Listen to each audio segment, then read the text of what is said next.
Autism isn't a bad day for a typical brain. It's a typical day for a different one. You might picture autism as a rough day for an otherwise typical brain. Sensory overload, a meltdown, a kid who's too much today. That's backwards.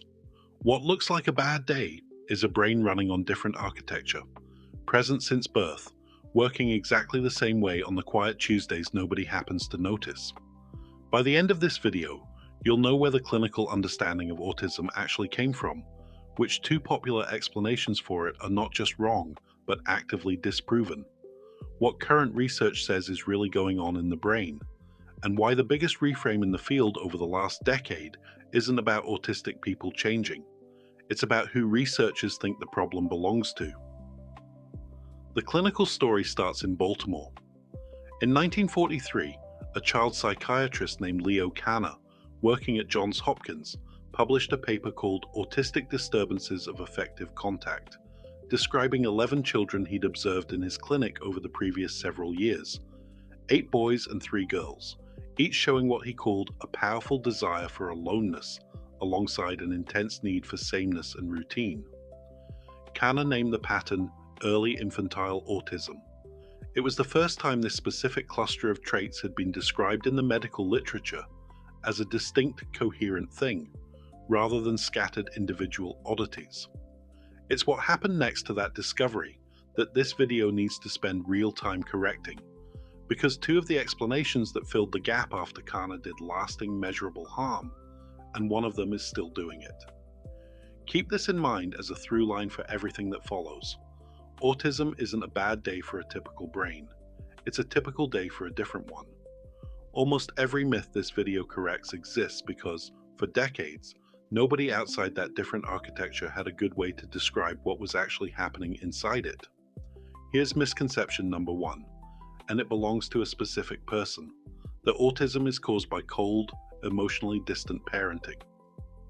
In the 1950s and 60s, a University of Chicago psychologist named Bruno Bettelheim popularized what became known as the refrigerator mother theory, laid out at length in his 1967 book, The Empty Fortress. The claim that autistic children withdrew because their mothers had failed to provide adequate emotional warmth in infancy. The theory spread widely, in both clinical and popular culture, throughout the following 2 decades. It also caused real damage.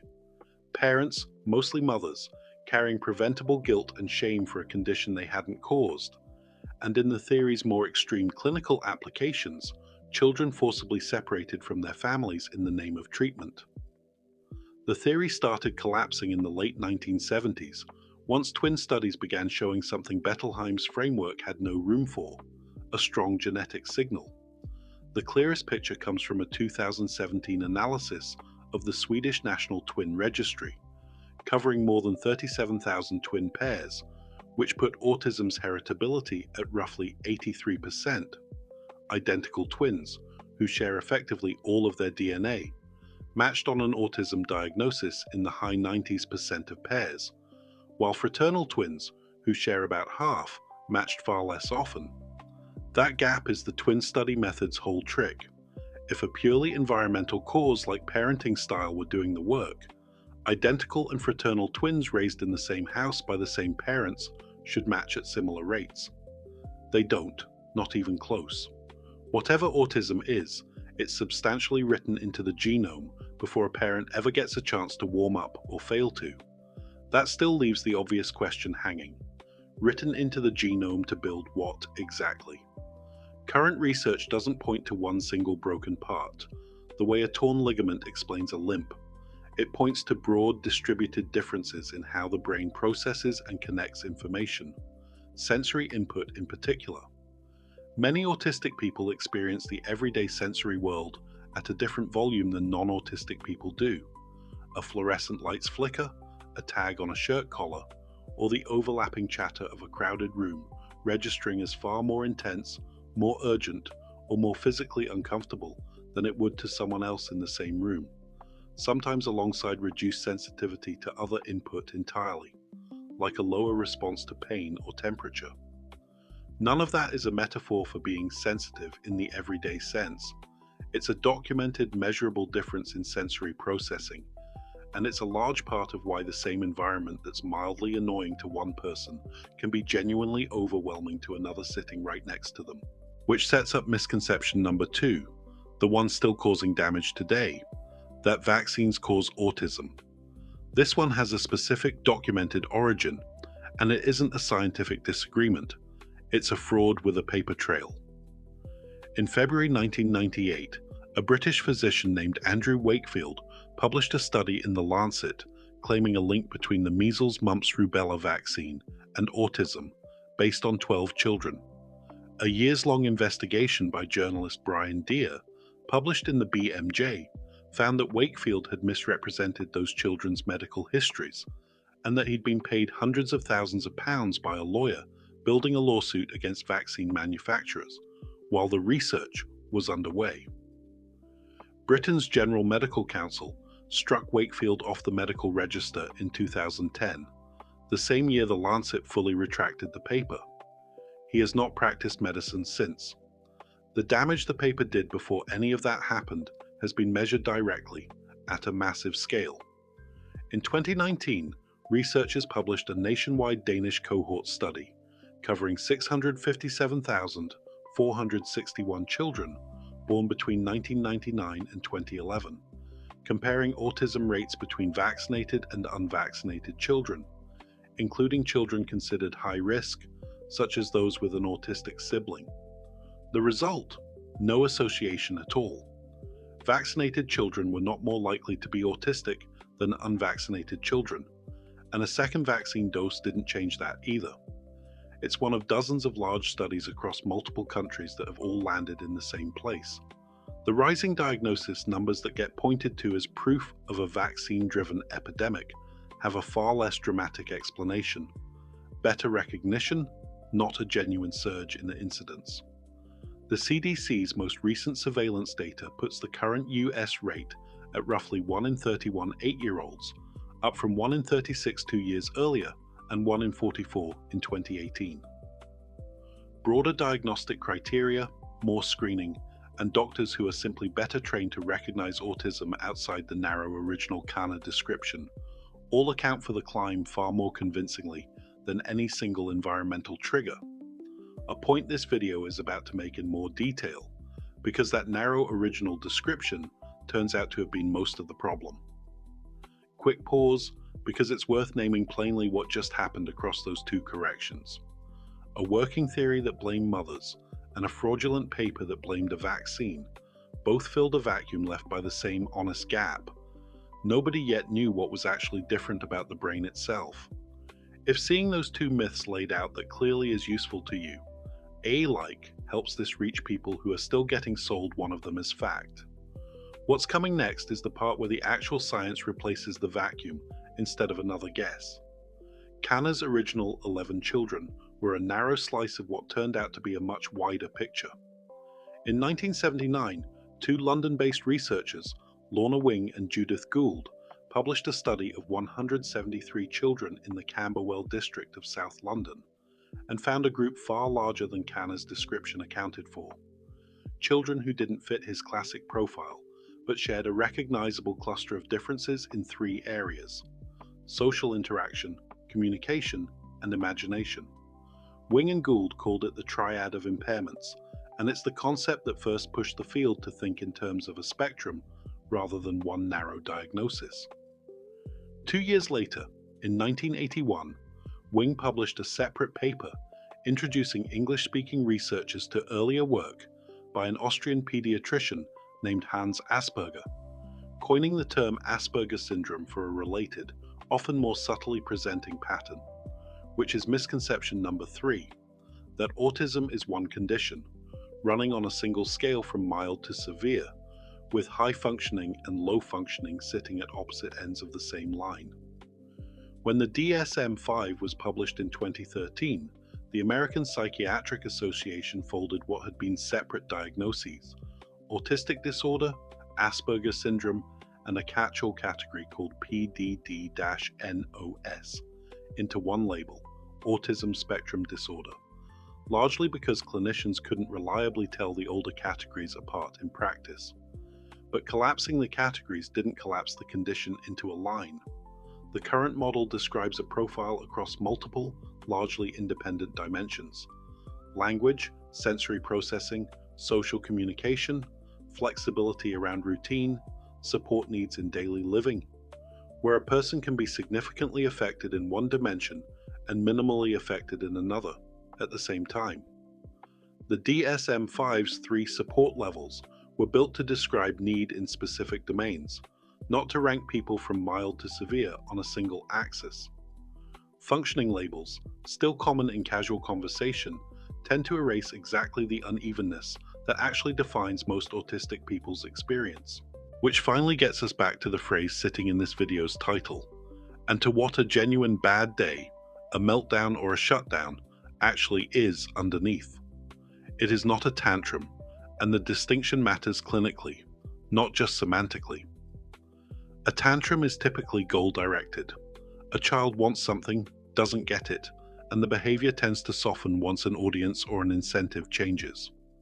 A meltdown is an involuntary nervous system response to input that has exceeded what the brain can currently process. Too much noise, too much light, an unexpected change to routine, a stacked pile of small stresses with no outlet. And it doesn't respond to bargaining, because bargaining was never the mechanism driving it in the first place. Some autistic people go the opposite direction under the same kind of overload: a shutdown, where the system doesn't spike outward but withdraws, going quiet, still, and hard to reach. Both are the nervous system doing something closer to a circuit breaker tripping than a choice being made. Neither one is what the child or the adult would call a good time either. Autism isn't a bad day for a typical brain. It's a typical day for a different one. What actually varies day to day isn't the underlying architecture. It's how much any given day happens to demand from a system that's been running the same way since before diagnosis was ever on the table. That reframes something else worth correcting directly. Misconception number 4, that autistic people lack empathy or don't want social connection. In 2012, an autistic autism researcher named Damian Milton published a short, influential paper introducing what he called the double empathy problem. His argument: when an autistic person and a non-autistic person struggle to understand each other, the standard explanation blames a one-sided deficit in the autistic person. Milton's reframe treats it as a two-way mismatch instead. Two different communication styles, each making sense on its own terms, that simply don't translate cleanly into each other. The same way two people who both speak fluently but in different languages will misunderstand each other without either one lacking the capacity for language. Research since has repeatedly found that autistic people often communicate quite effectively with each other, which is difficult to square with a simple, one-directional empathy deficit sitting inside any single person. Put plainly, a room full of autistic people rarely reports the same communication breakdown that shows up between an autistic person and a non-autistic one, which suggests the friction was never a one-sided missing ingredient. It was always a mismatch between two different, internally consistent systems. All of which sets up the real dividing line in how autism gets talked about today, and it's worth presenting as the live, unresolved question it actually is, rather than a settled answer. In 1998, an Australian sociologist named Judy Singer, who is autistic and has close family members on the spectrum, submitted a university thesis proposing the term neurodiversity, the idea that variations like autism are natural differences in how brains are wired, not defects to be cured, comparable to other forms of human variation. It's worth noting Singer's role as the term's originator has itself become a live academic dispute. A group of autistic researchers argued in 2024 that credit is more complicated than the popular story suggests. Either way, the framework she helped popularize now sits alongside, and often in tension with, the traditional clinical model, which continues to treat autism as a diagnosable disorder, requiring assessment, support, and in many cases significant accommodation. Neither camp denies that autistic people can need real support. The disagreement is over language and framing. whether autism is best understood primarily as a difference to be accommodated, primarily as a disorder to be treated, or, as most researchers and most autistic adults surveyed on the question now describe it, some working mixture of both, depending on the specific trait and the specific person. A sensory difference that makes fluorescent lighting unbearable is, most people on both sides agree, worth accommodating rather than curing. A language delay that keeps a non-speaking child from communicating basic needs is, most people on both sides agree, worth real clinical support. The genuinely contested territory is much narrower than the public debate around it usually suggests. It's less a war between two camps and more an ongoing negotiation over which traits belong in which category, carried out largely in journals and advocacy spaces most people outside the field never see. So, not caused by cold parenting, not caused by vaccines. One theory undone by twin studies, the other undone by an exposed fraud, and hundreds of thousands of vaccinated children showing no elevated risk at all. Not one condition on a single sliding scale, but a profile across several independent dimensions.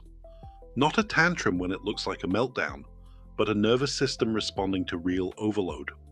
Not a one-sided empathy failure, but frequently a two-way mismatch between different communication styles. And not a single settled framework for what any of it means, but two serious, evolving ones, still being argued out largely by autistic people themselves. Go back to the title. Autism isn't a bad day for a typical brain. It's a typical day for a different one. The same architecture on the calm Tuesday and the overwhelming one. The same brain whether or not anyone happened to be watching closely enough to notice the difference. The bad day was never in the brain. It was in how much any particular day demanded from it. If this cleared up something you'd half heard before, but never seen laid out with the actual research behind it, that's exactly what this channel is for. Subscribe if you want the next one of these, and if you're autistic or close to someone who is, I'd genuinely like to hear in the comments what this video got. Right or missed? This is one where the audience knows more than the script does.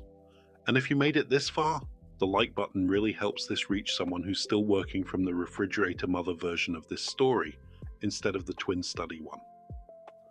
One more thing, before you go, that never came up anywhere above. In 2017, researchers led by Laura Hull published a study of 92 autistic adults examining something called camouflaging, the conscious and unconscious effort some autistic people put into masking traits and mimicking non-autistic social behavior in order to fit in. The study mapped it as a three-stage process: a motivation to blend in or connect, a set of learned masking and compensation techniques, often rehearsed for years, and a real cost on the other side: exhaustion, and for some participants, a creeping uncertainty about which parts of their presented personality were actually theirs. Camouflaging is also part of why autism went underdiagnosed for so long in women and girls specifically, who research suggests mask more frequently and more effectively on average than boys and men, slipping under the radar of diagnostic criteria that were built, from Kanner's 11 children onward, almost entirely by watching how autism showed up in boys. It's a strange quiet coda to everything else in this video. A group of people spending years perfecting the appearance of not having a bad day, precisely so nobody would go looking for the different architecture underneath it.